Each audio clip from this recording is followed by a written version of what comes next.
साथियों, 8वें वेतन आयोग से एक बड़ी अपडेट आ रही है। आप लोगों तक भी पूछी है या नहीं पूछी है, पर आप लोगों ने देखा होगा कि बड़े जोर शोर से 8वें वेतन आयोग के सामने आवाज उठाई जा रही है कि पे लेवल 1, 2, 3, 4, 5 को मर्ज किया जाए। यानी कि जो पे लेवल है 1, 2, 3, 4, 5 ये बहुत ही कम है। ये सम्मान के तौर पे नहीं है, ये एक तरह से शोषण के तौर पे है। और 8वें वेतन आयोग को प्रस्ताव दिए जा रहे हैं।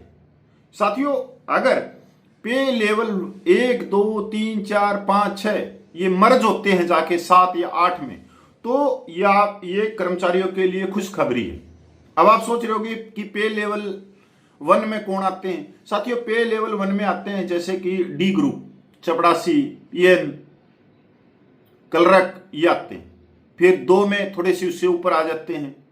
फिर 3 में वो आ जाते हैं जो पुलिस के अंदर सिपाही हैं, फौज के अंदर सिपाही हैं, 21,700। जो देश की रक्षा करते हैं, देश के ऊपर जान हथेली पर रखते हैं, उनका पे स्केल आप सुनोगे तो आपकी आंखें नीचे हो जाएंगी कि उनका पे स्केल 21,700 है। और इस देश के अंदर विधायक और सांसदों का पे लेवल 5-5, 6-6 लाख रुपये। साथ में पायलट, जिप्सियां हैं, तेल है, गाड़ियां हैं, खाना पीना फ्री है, मेडिकल फ्री है, पता नहीं कितना करोड़ों रुपया। और वो जो इनको तो कोई खतरा भी नहीं है। तो साथियों, पूरी खबर के ऊपर चलते हैं। पूरी खबर बताऊंगा और आपको स्क्रीन के ऊपर सारा दिखेगा कि पे लेवल 1 जब मर्ज होगा तो 8वें वेतन आयोग में उसका नया वेतन क्या बनेगा, 2 का क्या बनेगा, 3 का क्या बनेगा, पूरा स्क्रीन के ऊपर मैं आपको दिखाऊंगा। 8वें वेतन आयोग को लेकर देश भर के लाखों केंद्रीय कर्मचारी और पेंशन भोगी की उम्मीदें लगातार बढ़ रही हैं। आयोग अभी विभिन्न कर्मचारी संगठनों, यूनियनों और अन्य हितधारकों से सुझाव लेने की प्रक्रिया में जुटा है। इसी बीच सबसे बड़ी कर्मचारी संस्था national council joint consultative machinery NCJCM ने फिर सरकार से एक बार अपना प्रस्ताव रखा है, जो लागू होने पर लाखों कर्मचारियों की सैलरी और प्रमोशन व्यवस्था में बड़ा बदलाव ला सकता है। यह प्रस्ताव पे लेवल को आपस में मर्ज यानी इंटीग्रेट करने का है। कर्मचारी संगठन का मानना है कि मौजूदा व्यवस्था में कई ऐसे पे लेवल हैं जिसमें वेतन का अंतर्भूत कम है, लेकिन कर्मचारियों के बीच पद और वेतन को लेकर बड़ा अंतर दिखाई देता है। इससे लंबे समय में असंतोष पैदा होता है और प्रमोशन की रफ्तार भी प्रभावित होती है।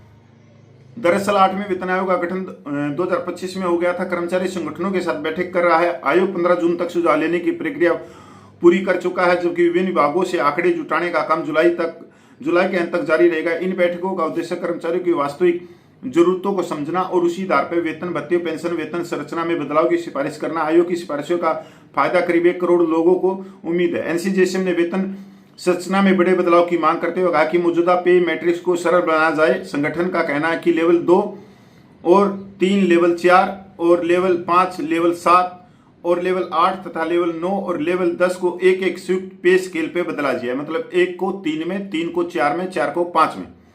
इन लेवल के कर्मचारियों का काम लगभग समान होता है और वास्तविक वेतन में भी ज्यादा अंतर नहीं होता। इसके बावजूद अलग अलग पे लेवल होने से कर्मचारियों के बीच असमानता और निराशा की भावना पैदा होती है। अगर इन सत्रों को मिला दिया जाए तो वेतन संरचना ज्यादा सरल, पारदर्शी और न्याय संगत बन सकती है। संगठन ने एक महत्वपूर्ण डिमांड रखते हुए कहा कि मौजूदा लेवल 5 के कर्मचारियों को एक बार के खास प्रावधान के तहत सीधे लेवल 6 में अपग्रेड किया जाए।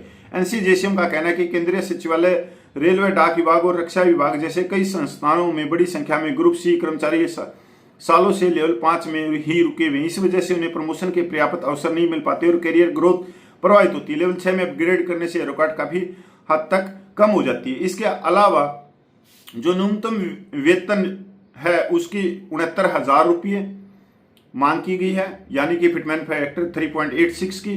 और जो 3% वार्षिक वेतन वृद्धि मिलती है कर्मचारियों को, उसको बढ़ाकर 6% करने की मांग की गई है। और जो पेंशनरों को कभी भी वार्षिक वेतन वृद्धि नहीं मिलती, पेंशनरों के लिए भी उन्होंने वेतन वृद्धि की मांग की गई है। ये एक बड़ी बात है कि पेंशनरों को भी वेतन वृद्धि मिले, हर साल इंक्रीमेंट लगे। अच्छी खबर है अगर इसके ऊपर सरकार कुछ करती है। अब आप देखोगे स्क्रीन के ऊपर कि अभी पे लेवल मर्ज होने का कोई आधिकारिक फैसला नहीं हुआ है, इसलिए मर्ज के बाद सैलरी की निश्चित रूप से बताना संभव नहीं है। फिर भी वर्तमान और संभावित प्रभाव इस प्रकार समझा जा सकता है कि न्यूनतम वेतन 18,000 को पे लेवल 2 में मिला दिया जाए तो छठे वेतन आयोग के अनुसार उसका पे लेवल 19,900 के करीब हो जाएगा।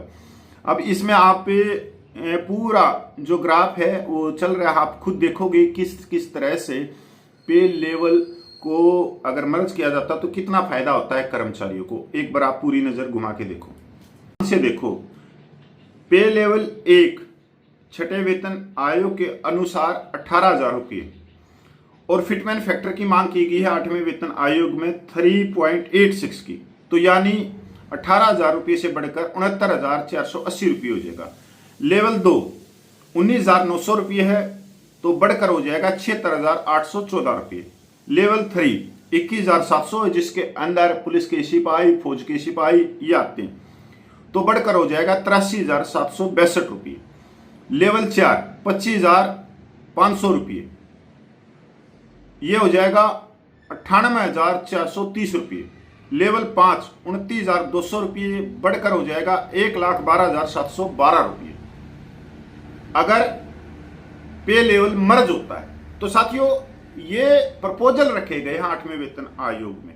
ऐसा नहीं है कि ये मान लिए जाएंगे या आपका वेतन 18,000 से 69,000 हो जाएगा, अभी कुछ नहीं पता। पर जो आप सोशल मीडिया में देख रहे हो, जो बोर्ड ब्लैक बोर्ड पे आप लोगों को समझा रहे हैं या व्हाइट बोर्ड पे समझा रहे हैं, वो झूठे मक्कार बेशर्म व्यक्ति वो इस तरह से खबर को आपके दिमाग में डाल देते कि बस आपकी तो बढ़ गया। और इसी जैसे कि जिसका न्यूनतम वेतन 18,000 रुपये है, तो आज के दिन जो फौज से रिटायरमेंट सिपाही भी है वो 18,000 रुपये से ज्यादा पेंशन लेता है। 18,000 रुपये से कम किसी की नहीं है, यानी कि एक सिपाही भी 20,000 से ऊपर पेंशन लेता है। तो 20,000 अगर वो लेता है तो तकरीबन उसका नई पेंशन 8वें वेतन आयोग के अकॉर्डिंग करीब करीब 78,000 रुपये बनती है। इन्हीं चीजों को ये मिस लीड करके या ब्रेन वॉश करके या बोर्ड पे समझा के या मीठी आवाज में फंसा के ब्रेन वॉश करते हैं। अभी तक ये सिर्फ एक प्रस्ताव है और आयोग के पास में गया है। आयोग अपनी रिपोर्ट पता नहीं अभी 10 महीने के बाद में देगा, 1 साल के बाद में देगा, 1.5 साल के बाद में देगा, 2029 लोकसभा चुनाव से 2 महीने 4 महीने पहले देगा। ये तो आने वाला समय बताएगा, पर अभी तक ऐसी कोई खबर नहीं। ये सिर्फ प्रस्ताव है। प्रस्ताव आप भी दे सकते हो, क्योंकि अभी 15 जून से पहले तक वेबसाइट खुली हुई थी 8वें वेतन आयोग की। आप भी लिख के भेज देते कि जो न्यूनतम वेतन 18,000 रुपये उसको 10 लाख रुपये किया जाए। कोई रोक थोड़ी रहा है किसी को, कोई कुछ भी मांग लो, कुछ भी लिख दो। देना नहीं देना तो आयोग का काम है। साथियों नमस्कार, मैं पूर्व सैनिक कपिल।